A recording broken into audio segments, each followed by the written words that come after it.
Thank you very much for having me. I heard Kiwis are very funny, so I hope I can actually keep you guys up in this afternoon session. Let me share my screen and we'll get started. Okay. So today I will share a bit about the monetization of customer actions in the digital economy. And finally, having spent the bulk of my career in Silicon Valley and coming out to Asia, where a 2-year contract turned into 10 years. And now with COVID, we're probably all stuck here. But thinking about this whole mobility, the movement of what Asia is experiencing, I can finally say that for once, Asia's leading the West in something, and it's actually very exciting. And I will share a little bit more about that with you. So if you can actually take a look at these numbers and try to figure out what that means to you, this is actually an interesting research that was done, with the McKinsey, but it was 30 years or 40 years ago back in a book or study called Creative Destruction.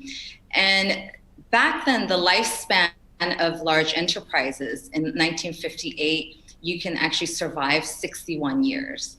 And today, fast forward, a few decades, in the 2018, for the S&P 500, it was said to last only about 18 years because technology is now, getting much more advanced. With COVID, you can imagine, what this will look like for the S&P 500. However, even before COVID, the study said that 75% of this S&P 500 will be replaced in the next few years. Now, with COVID actually putting the spanners into this whole picture, how does enterprises, especially the traditional enterprises, survive this pandemic? And the lifespan of large enterprises now, unfortunately, has been, downgraded, and most of them are surviving are tech companies. So the lifespan of these companies will probably, decrease, and more tech companies will take over. And we'll talk a little bit more about what we're experiencing in Asia. So with the mobile first economy, with fintechs playing this part and super apps, Singapore has been the fintech hub of Asia, but it's creating an extreme gray landscape and across all, disparate industries. So banking is going into commerce. Insurance companies want to be, fintech companies as well as marketplaces. Telcos are going into banking and seeking banking licenses and lifestyle apps. Retailers in Thailand and Vietnam and Philippines, and they're all moving into the fintech space. Super apps are now the de facto standard for giving you multi-services in terms of your lifestyle essentials. Let's face it, as consumers, in the consumer-driven economy, unfortunately, if you look at all the corporate strategies, the consumers are leading the corporate strategy. And so there's nothing but the corporates have to, accommodate for this entire consumer mobile first driven economy. And we see that everyone is going into and trying to captivate or capture the data share or the wallet share of these consumers. And so if you're not pivoting outside of your core, you're going to be left behind. And when we talk about what is outside of our core is actually creating net new revenue streams. And, when you look at the lifestyle essentials or even the must-haves of our daily lives, consumers cannot live without banking services, telco services, some of the essential groceries services, insurance, and so forth. And now, most parts of the mature economy, e-commerce and ride-hailing and so forth. But these are the lifestyle essentials that are must-haves. And so there's a habitual habit and behavior around customers already. So now that you have a captivated audience, millions of customers, and you built critical mass, how do you use this mobile first fintech play and then create this whole new super app? And a lot of the Western markets have never even heard of this term called super app. And so, as we talk about this whole marketplace and ecosystem, we'll demonstrate to you how some of these traditional enterprises are pivoting very, very quickly because they have to transform their digital play. And the significance of customer data, we talk a lot about that. In the instant gratification economy, we can't just look at these data points for one. If you look at how we play with data, CRMs have been dominating the sector and tech sector for, consumer relationship management data. But today, are there CRM solutions enough, because it's actually collecting data and letting it sit on the archive or a backend, and then you're crunching those data points to make sense of it. And there's a lot of different platforms called customer data platforms that are actually analyzing historical data or data that's already happened. What we're interested in learning in the mobile first economy is, how do we evolve and work with data in motion and not data at rest? If you are managing your customers in a very historical way, then you need to pivot your mindset. Your customers don't even have 8 seconds attention span. So how do you actually execute a campaign with all the different, bells and whistles 1 month, 6 weeks, or 2 months later? And unfortunately, most companies do this. You collect a email, like a conference like this. You gather an email and then you spray and pray for the longevity of the data that's in your database.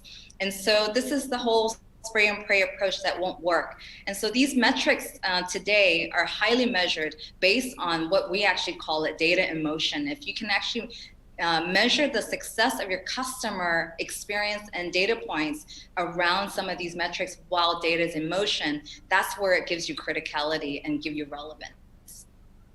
So when we talk about significance of customer data, with this whole email spray and pray, if you're still sending SMS and emails to your customers, this is the death of most companies. How are you evolving? How are you upselling, cross-selling while it's data in motion, following your consumers' daily lifestyle patterns and behavior? With this whole MarTech landscape, if you look at how 9,000 of these solutions are out there, and even the marketing blasting communication tools, we call them marketing cloud solutions, have been inundating the market. And clients, corporate clients, are now getting really flooded with these options. But what customers need, or these corporate customers who are trying to build a sustainable ecosystem of B2C, B2B, or a B2B2C strategy, how do you actually make sense of data in motion? And while these big giants, and there is a pivot or evolution of these big giants, whether it's in commerce or whether you're in the ad tech space, on the left-hand side, you see that, the commerce guys have built so much critical mass over the years. And even Shopify, who's known to be just a B2B platform, is now actually going into a marketplace B2C. They just launched last year a B2C marketplace, leveraging all of their merchant, services and products. And why don't they build one themselves? And now they're going to be Amazon's biggest competitor in the next few years ahead. But once you build hundreds of millions of customers, you're now able to actually have a closed loop environment to actually enable yourself to have a very strong ad tech ecosystem. And then on the right side, where they started with ad tech, and that was these are ad tech monopolies, we call them, they're moving faster and faster into the fintech and commerce play. And they're fighting and sparring for each other's market share. And while they're doing that, who actually cares for the traditional enterprises? Shopify cannot just give, a bank or a telco some of their solutions, and you can slap SKUs around the basket size or the shopping cart. You cannot do it that way. You cannot do it the same way that a traditional merchant is actually standing up their marketplace. And so when you look at this landscape, these guys are actually busy sparring with each other, capturing each other's market share, while enterprises are left dry on its own. And so we'll share with you a little bit about how enterprises with millions of customers, like a bank or a telco, for instance, they've actually invested so much money into the last few decades or even 100 years, depending on how old these companies are. And they already capture and invest and acquire millions of customers.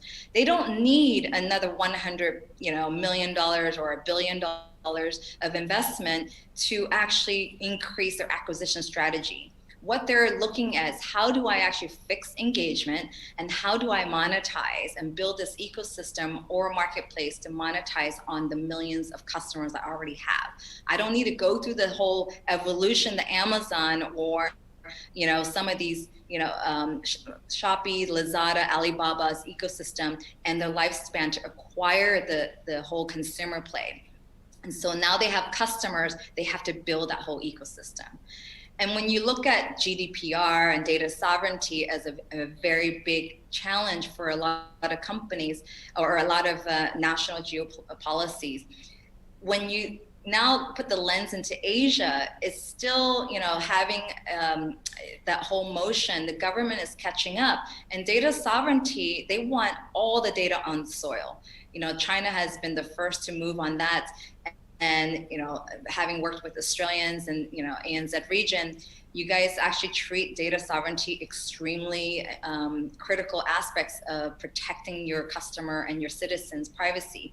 But with all of these different data points, every country actually manages in Southeast Asia or other parts of Asia differently. And you can still get away with a lot and the first mover's advantage, but it's coming very strong. So you see Amazon trying to stand up data centers and Google trying to stand up data centers in Indonesia and Vietnam and so forth, because financial institutions, highly governed traditional enterprises won't be able to work with the SaaS and cloud providers if you don't have a managed services on the ground or a local server farm on the ground to play. And so there's a bit of challenge, and this is somewhere, we're working with some of these big solution managed hosting providers to figure out how to combat that while the maturity of these emerging markets are not so great yet. And so what is the super apps phenomenon and this whole trend, and how is it powering lifestyle marketing? Everyone is racing outside of the core. And fortunately or unfortunately, the super app phenomenon came out of China. WeChat, which is owned by Tencent, they innovated so fast and rapidly and created this whole super app economy after just launching WeChat. And Facebook tried to even copy some of their elements or innovations, and they couldn't catch up, right? And so whatever works in China is continue to work very, very well. And it's actually proliferated outside of China and gone to Asia and other parts of Asia Pacific. And you're going to see a lot more super apps. From the ride hailing is no longer just just ordering a cab or a car. You're actually now seeing a lot more services way beyond just food delivery, ride hailing. And it's all essential lifestyle services that you're going to see a lot more of. Everyone wants to actually have a wallet share or a mind share or capturing this whole 4.2 billion users and this whole wallet. And how do you do that with a super app phenomenon? And we're going to see a lot more of these. So aviation in Asia, Cathay Pacific has evolved into a super app. AirAsia's Tony Fernandez has already made it very public that they're going to innovate outside of the core aviations. And so now they invested in a fintech company called BigPay, and they're going to actually install this whole wallet and integrate it into the super app economy. They're going to start food delivery, lifestyle services, retail, F&B, health and wellness, and their micro insurance. They're going to bolt this onto the AirAsia.com app. And you're going to see that with Singapore Airlines as well. So traditional enterprises are fastly and rapidly pivoting because they have to. And this is where we're going to see a lot more opportunities. And this whole ecosystem will become a viral supply chain. And so you see here, one of the examples with Jio Reliance is one of the telcos and telecommunication arms, and they have various other services as well in India. And it took them 4 years when they stood up this whole new MVNO telco provider services. And then eventually they evolved, but it took them 4 years to acquire 400 million customers. And where are you going to get that kind of rapid acquisition? Facebook never even had that kind of growth, that crazy growth. And so now Jio has become a super platform. They're not only just doing B2C, they're doing B2B and B2B2C. And so when you look at the different services that they even copy Zoom services. So you can even go to Jio Meet and actually subscribe to that, and you get the same experience and same services as Zoom. And so you're seeing this whole ecosystem of wallets, and financials have actually invested in Paytm in India, and financials invested, and Tencent invested in quite a number of wallets as well as these super apps in Asia. And these wallets already have created critical mass. And we're going to see a lot more convergence, because as a fintech, you cannot just have a wallet. That wallet will not captivate your audience, because your customers still need lifestyle essential services. And how do you actually now create that? And this is one of the examples in response to super app phenomenon. This is actually a telco in Malaysia. When you open the app, this is what you see. This is not your normal telco. They're actually offering F&B services, shopping, gaming, video streaming, travel services, insurance, and health and wellness. So they're actually, the last thing they're going to do is sell you more SIM cards, because they cannot do too much of that. The margins are so thin. As competition actually creeps up, all you're going to do is just lower your margins, and eventually the telco services will actually downgrade, and all of the lifestyle non-core services will exceed the telco revenue. And this is what most of the very assertive, innovative mindsets and leaders are actually thinking and betting on their companies moving away more and more into the non-core business. And one of the telcos that we've been working with as well in Philippines, with 80 million subscribers, the group CEO said, there's no point for me to really try to recreate the wheel or transform my legacy telco culture or even the team. Let them actually keep the lights on. Let them do the business as usual for the telco business, prepaid, postpaid, broadband, and so forth. However, I'm going to create a net new digital arm that actually will only partner with the best of breed technologies, and also innovate organically as well, and bolt on this really super lifestyle digital business that will actually exceed my telco revenue in the next few years. And so you're going to see evolutions of that in all parts of Asia, across the board, and where the West will actually follow suit.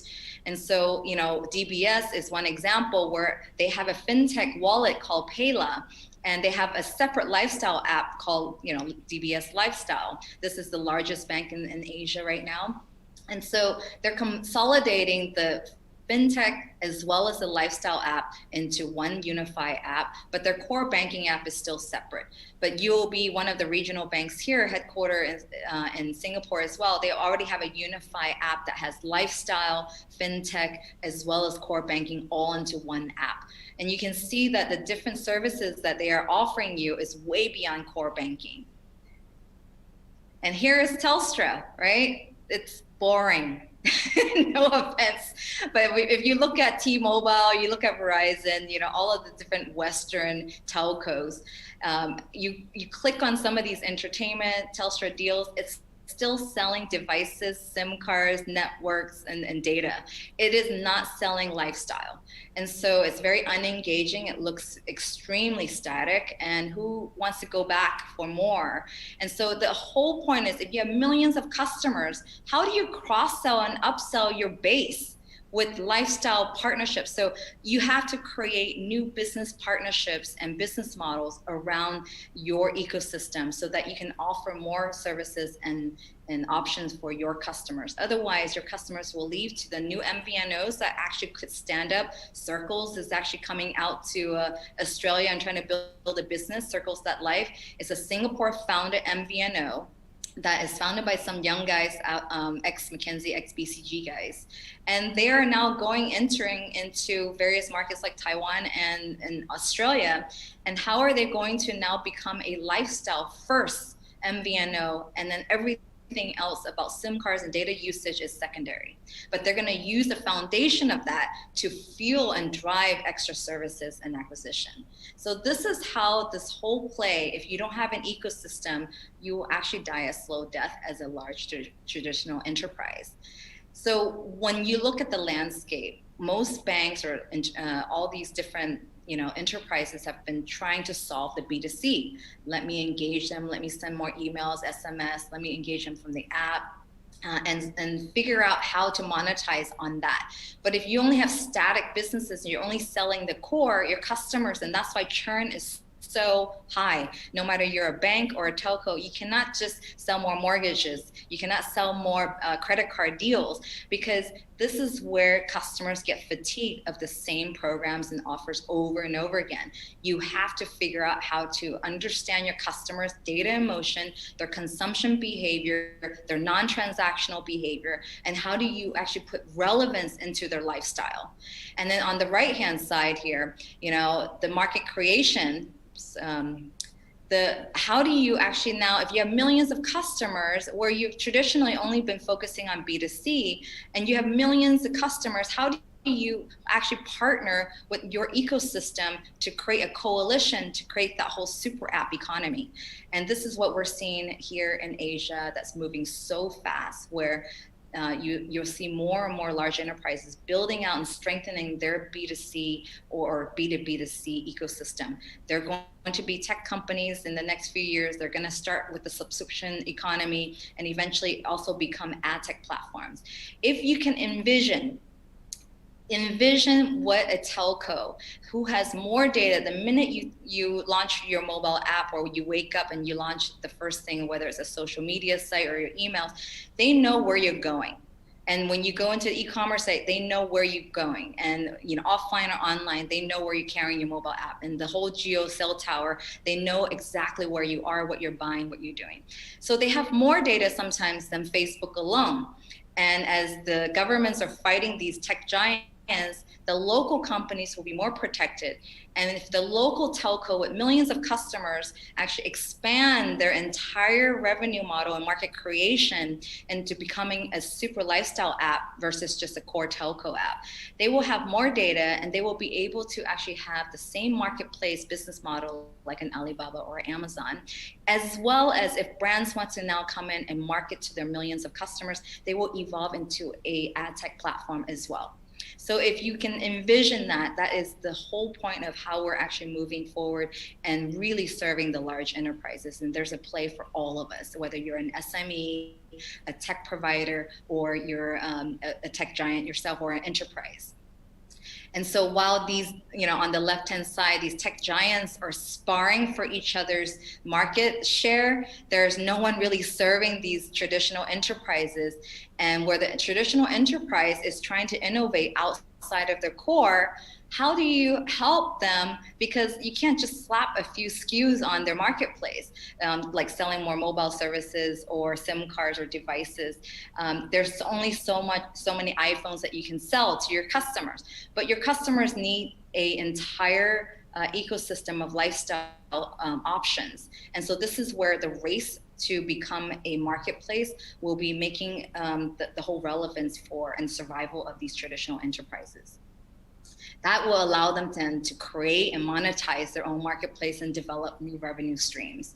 And this is exactly why, the margins are getting thinner and thinner in the core business, and they cannot compete. Because anyone can just turn the light on and become a bank, or become a telco, or become a fintech, or become a retail. How do you actually race to become that whole marketplace and monetize on your whole closed loop of customers that you've already inherited or acquired over the last few decades? And so just one case in point, StarHub, one of the clients that we've been working with, has been focusing on prepay and postpay. The bulk of their customers are postpay customers. And they have 2 million customers in their portfolio. And when we first launched with them in October 2019, they had barely 5,000 MAU, monthly active users, in their app. Once they started launching this whole lifestyle marketplace with us, you can see that we've been issuing 1 million plus of different rewards and products and counting. Within the first, few, I would say 30 days to 90 days, they were able to see MAU, monthly active users, increase by 25%. Customer retention also improved by 6%, as well as new customer acquisition. And one of the key MVNOs, as well as the newcomers in the telco sector in Singapore, we learned, not this company, we learned that their churn is 40%. How do you actually sustain your business if your churn is 40%? All you're going to do is actually fight the price war, unless you can pivot to other services and business models. And this is why you need to leverage your base of customers to help fuel that whole new market creation. And and then how do you do that? That's the key. It's not the what, it's really the how. And so when you look at now going back to the evolution of, the lifespan of traditional enterprises and how long they actually typically last, in 1958, the lifespan of traditional enterprises will be 61 years. In 2018, it was, corrected to be 18 years. And now in 2027, and before it was now less than 7 years. And with COVID, it's actually going to be less. As you can see, Wall Street and all the other, trading houses is so buoyant right now. It's because of the tech sector that is actually floating the economy. And most of these traditional brands actually will fall away from the S&P 500. And everyone will become tech companies. Telcos will become tech companies. Banks will become tech companies. Retailers. We've seen retail conglomerates in Southeast Asia, as well as now India moving fastly over there by becoming fintech and tech companies themselves. And so everyone will be online in the next few years because it's a must-have. It's a urgent transformation journey that they have to do now. There's no more complacency, and there will be a demarcation between the followers and the challengers and the leaders. And so those are with the mindsets of challenging mindset as well as leader mindset, they will actually win the war. And there will be a lot of convergence of M&A strategy coming up. Now, where does the opportunity lie? The future is actually quite bright for those who are fueling this customer lifestyle ecosystem. And as a solution provider yourself, as a SME yourself, think about how do you work or even create that ecosystem or get involved in that ecosystem business, whether you want to stay in the ANZ business or you want to get out to Asia, because there's so much. And in Asia, the business is becoming so buoyant. Actually, COVID has not really disrupted that much of a lot of the businesses because already we leapfrog to mobile first. And then fintech with wallets and with everything is transacted on mobile. We've already at one step ahead of the global economy. And so how do you take advantage of this entire shift and this shift into super apps? And you will play a part whether you want it or not, because your business is probably pivoting at the same time as well. And so I think there's a lot of opportunities for all of us to play in our part. And as a SaaS company, as a startup, COVID actually was in our favor, fortunately or unfortunately for many, but we actually took advantage of that. And when we actually created this whole new pivot, it was quite meaningful and timely because we had a challenge with working with a lot of the large enterprises on how to shift. And now that we're actually experiencing the COVID times and pandemic, everyone now is not waiting any longer and they're pivoting very, very fast. So I like to conclude this presentation by sharing with you that despite COVID, the future is extremely bright. If you're a tech provider, solution provider, or even pivoting into that whole tech sector. Thank you very much. Thank you, Anna. Now, we've got a few questions here, Anna. Chloe is wondering, how do you combine data and customer protection ethics in sharing the data with the needs of the business? Not just from a regulation point of view, but a business point of view as well. So when we first, as startups, we tend to be a lot bolder, and we're also very much ahead of the game in terms of cloud adoption and all of the GDPR as well as PII data protection. We sell to large enterprises such as banks, fintechs, telcos, insurance. They're the most highly governed and protected organizations, and so they have high InfoSec compliance and governance. We were able to actually move the needle working with them and co-innovate and co-create with them. But the whole point is that InfoSec will actually have their old archaic process. They are being educated at the moment, many of them, by the AWS of the world and by other cloud providers, and they themselves are learning. So as long as you actually give them insights into how they can improve, because many of them are very protective of their core. But if you're working with them, how do you create a blueprint or a playbook that you're actually helping them evolve their business? And this is actually inevitable. You're not trying to sunset their jobs or roles. Let's face it, technology is not a differentiator anymore.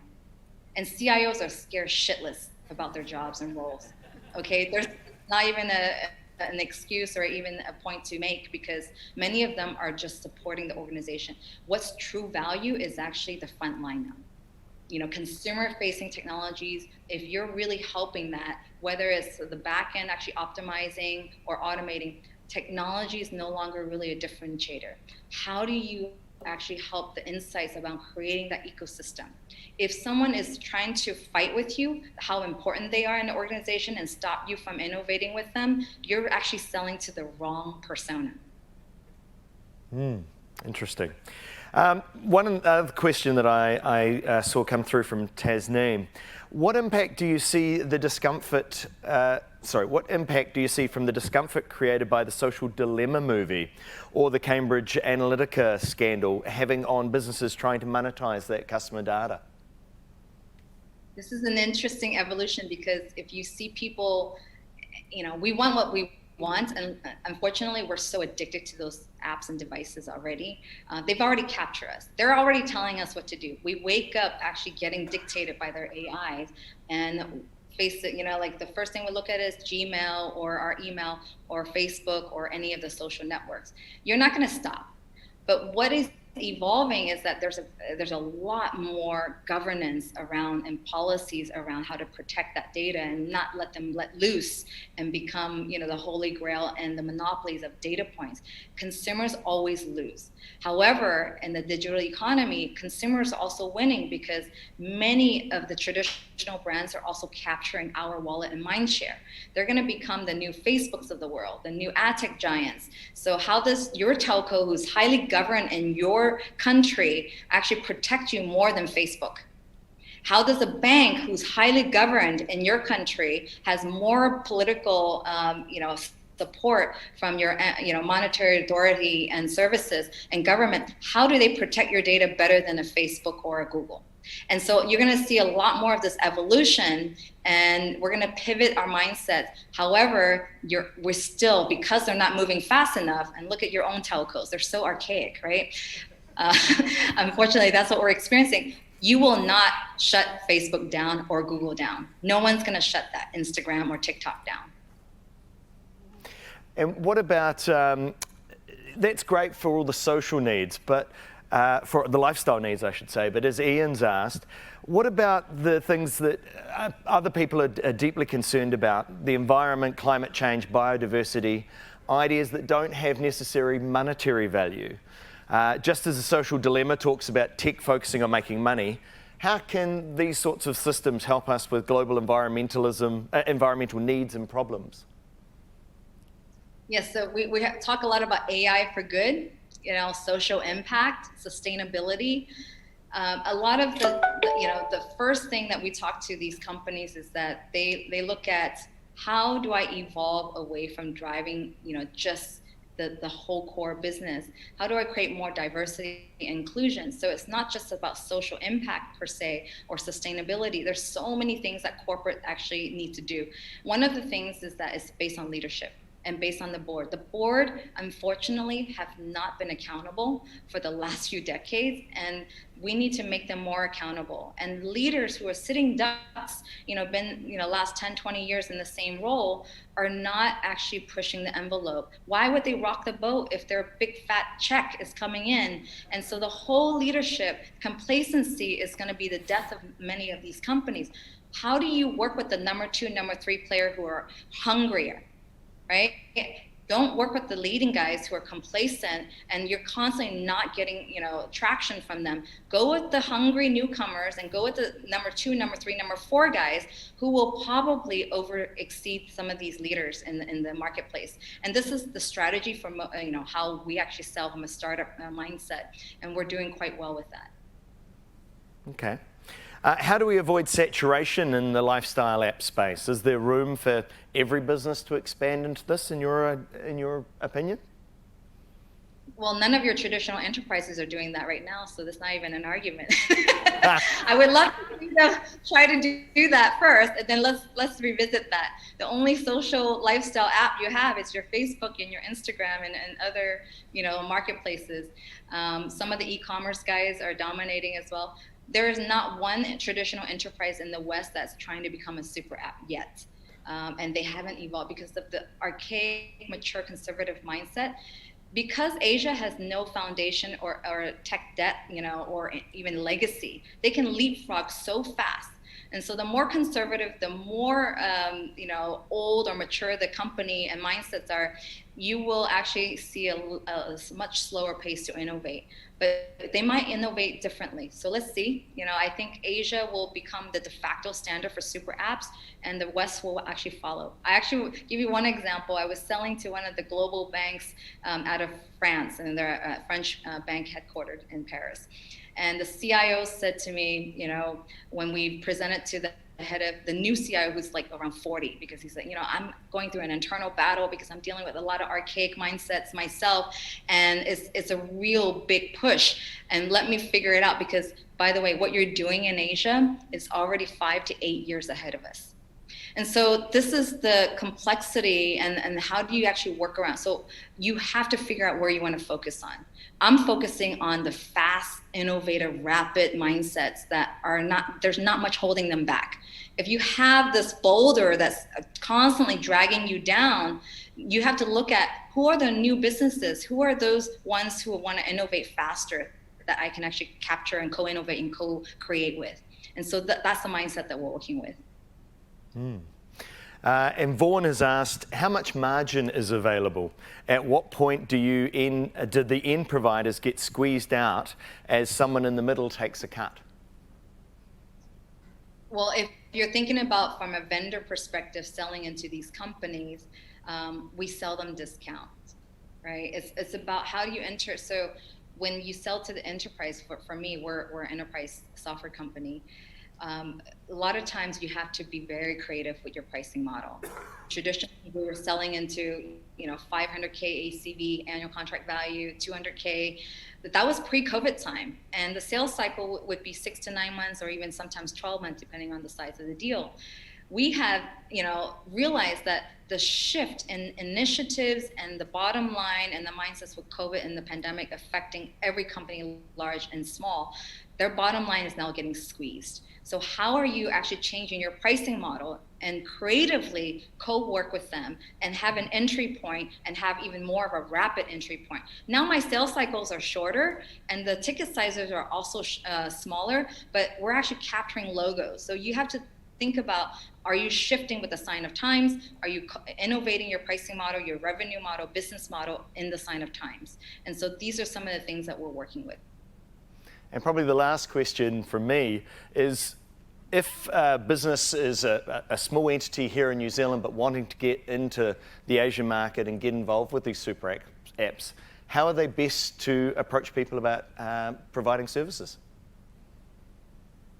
Build your partnerships. I think in Asia, it's really driven by local partners. And if you can find a couple of those and just A/B test your go-to-market, that's why hiring people on the ground may not be your first bet, but finding those partners that you have trust or built a relationship over the last years, or maybe referrals, really set a robust channel play.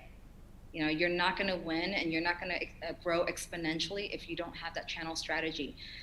A lot of your sales reps can only go after a few accounts, but it depends on your ticket size. Xero has been very successful selling to SMEs and other tech companies, and ticket size is very small, so rapid growth. You have recently a Kiwi company, 2 founders, Trey Gecko, selling also to SMEs, being in the supply chain SaaS business, and they had a successful exit with Intuit. So it depends on the foundation of how you actually build your go-to-market strategy, and I think start with partnerships. Nice. Thank you very much, ladies and gentlemen. Anna Gong, all the way from Singapore. Give her a loud round of applause.